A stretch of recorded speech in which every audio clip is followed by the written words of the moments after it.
30 days off the grid challenge has finally come to an end. This video has the final results and lessons learned. The journey has ended. The heat has continued though. These are the variables for the project. Temperatures from 65 degrees to as high as 95 degrees. A thermostat reduction in week 4 from 78 degrees to 76 degrees. And after all that, my house remained fully powered. Today we're answering the questions that started the entire project. Can a hybrid natural gas strategy realistically reduce dependence on the electrical grid? First, we'll start out with a project overview. Hello, I am John, the Practical Prepper Techer. Welcome to the final update of my 30-day off-the-grid challenge. Over the past 4 weeks, I tested a hybrid natural gas strategy utilizing GenMax tri-fuel generator, EcoFlow Delta Pro Ultra, existing natural gas infrastructure, and whole home backup architecture. The goal was to determine whether a residential micro-utility approach could realistically power a home while dramatically reducing dependence on the electric grid.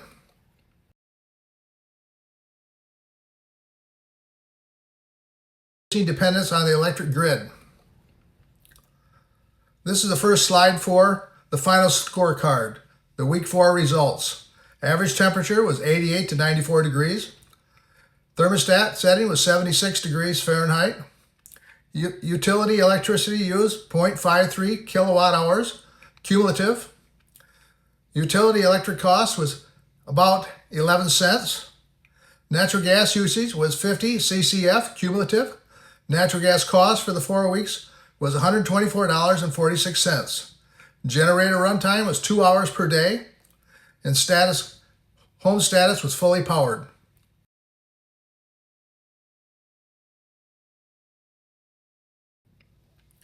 The next slide is for the thermostat impact test.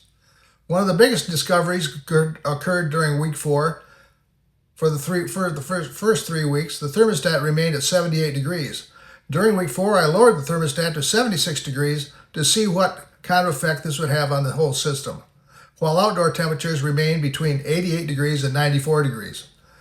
That small 2-degree adjustment produced higher cooling demand, increased battery demand, increased natural gas consumption. Yet generator runtime remained stable at approximately 2 hours per day. The system performed exactly as designed.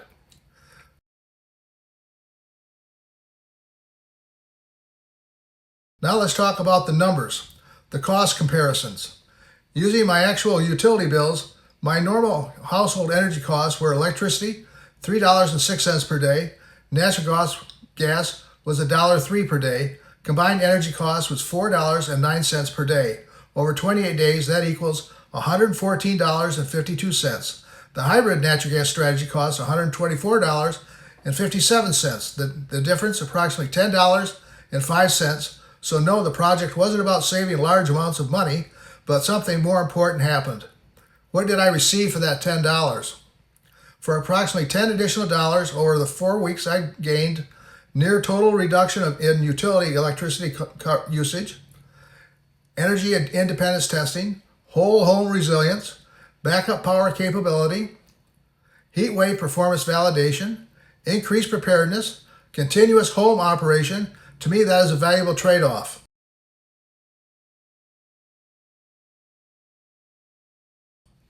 Now we come to lessons learned, weeks 1 through 4. Lesson 1, natural gas and batteries complement each other extremely well. The generator supplies energy, the battery supply convenience. Together they create a flexible energy platform. Battery storage changes everything for lesson 2. The EcoFlow system gained the majority of household loads while keeping generator runtime low. Lesson 3, weather matters. Weather does matter. Weeks 1 and 2 averaged 65 to 75 degrees Fahrenheit. Weeks 3 and 4 saw temperatures spike between 88 and 95 degrees Fahrenheit. Cooling demand directly affected by the fuel consumption for the last 2 weeks. Comfort, lesson 4. Comfort has a cost.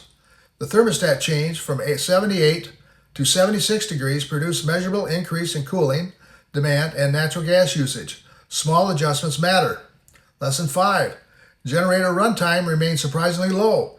Weeks 1 and 2, 1.75 hours per day. Weeks 3 and 4, 2 hours per day, even under heat wave conditions. Lesson 6. The system effectively operated like a residential micro-utility. Natural gas became the fuel source. The generator became the power plant. The battery became energy storage. The house consumed energy as needed. Lesson 7. Preparedness and practicality can coexist. This system wasn't simply emergency equipment. It provided value every single day, just like a normal home would require. Biggest surprises. The biggest surprises were how little the generator runtime was required, how effective battery storage handled overnight loads, how much thermostat settings impacted fuel consumption, and how close overall costs remained to normal household operation.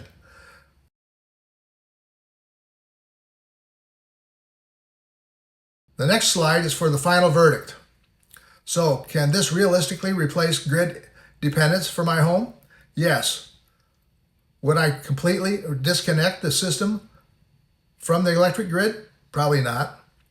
But this challenge proves something important.